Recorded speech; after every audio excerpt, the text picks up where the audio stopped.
from Brass Monkey Moto. I'm here today to teach a Bavarian hooker how to give a blowjob. I'm kidding. You fucking perverts. Have some dignity. Alright guys, tools that we're going to need for the project is a ratchet. We're going to need a 12mm socket. If you don't have that, we can use a 12mm open end wrench. We have a 3/16 Allen head, and then we're going to have a flathead screwdriver. We're going to have our 2 sets of brake pads, and I got channel locks here, or a crescent wrench, or any type of maybe C-clamp would work, because what we're going to do is we're going to press the caliber, the pistons, we're going to press those in so we can fit the new brake pads in there. Alright, besides that, what we're going to do, we're going to open up the brake master cylinder, and I already have the top off. As you can see, it drips pretty bad. I got, a little too full on the cylinder, but and then plus the bike's to the side a little bit, so big reference here is make sure you don't get any of that brake fluid on any of the paint anywhere, because it will corrode the hell out of it and you will be pissed off, trust me. So put a napkin or any type of something to soak it up, and we'll get to the brakes in just a moment. Alright, first thing you're going to do is unscrew these bolts with the 12mm. I already did that, and when you're going to actually pop this off, there's going to be 2 metal O-rings. You got 2 right here, you got 2 right here. So I'm going to pop this off and they're going to fall right out.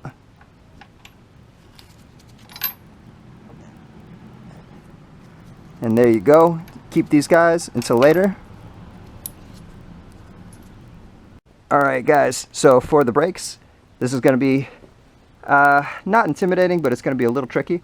So basically what you're going to do is we're going to take an open end wrench, you're going to click these out, the 12mm, pop those guys off, and then you're going to go ahead and crack these open. These are going to be the 3/16 Allen, so you get those guys out of the way. As soon as you pop those all the way out, we're going to have to press the brakes against the rotor just a little bit, not too hard. Don't be pressing like a Hulk or anything like that, but you're going to have to press the piston in just a little bit. And then what you're going to have to do is you're going to have to see where the brake pad is. You're going to have to shove it just a little bit up on the top, and kind of like keep on wedging until the brake pad actually kind of pumps through, and then it'll come all the way to the side, and then you can grab it and then take it out. Alright, so we're off with that. Alright, so these guys are out.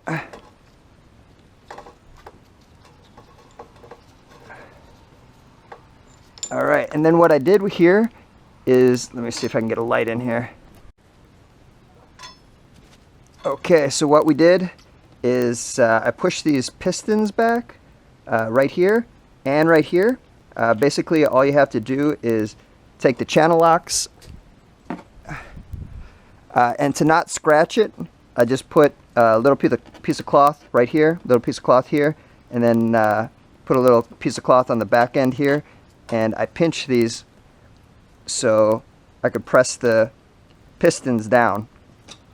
So now that these are down, basically you can just put the brake pads right up in there. Alright, so they're just going to fit like that, and then the other side on the very top, reverse, and then you're going to slide these back in there.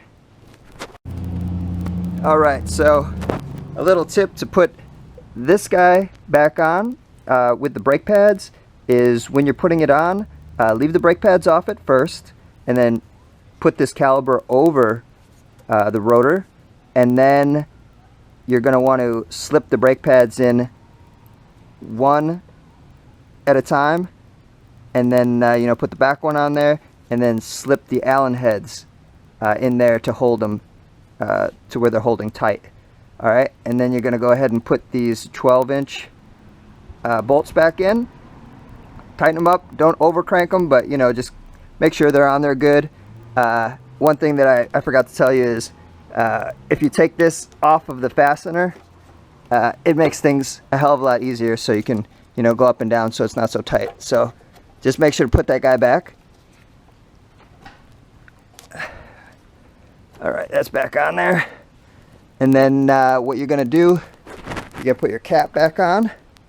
All right, screw it down, and then you're gonna do the exact same thing to the other side. And then once you're done, the most important part is pumping these brakes. You got to pump these brakes like 50, 75 times. Make sure that you got good pressure. See, we got no pressure in it right now. So you just keep on pumping them until they have pressure.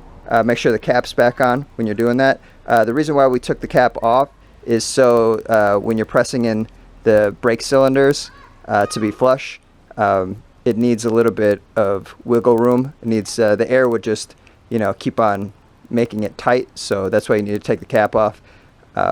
So after that, just make sure you wipe everything up, put the cap back on, and then you are good to go. And do not leave this bike without brake pressure on it. Okay, you want to make sure that you keep on pumping until you get those brakes good.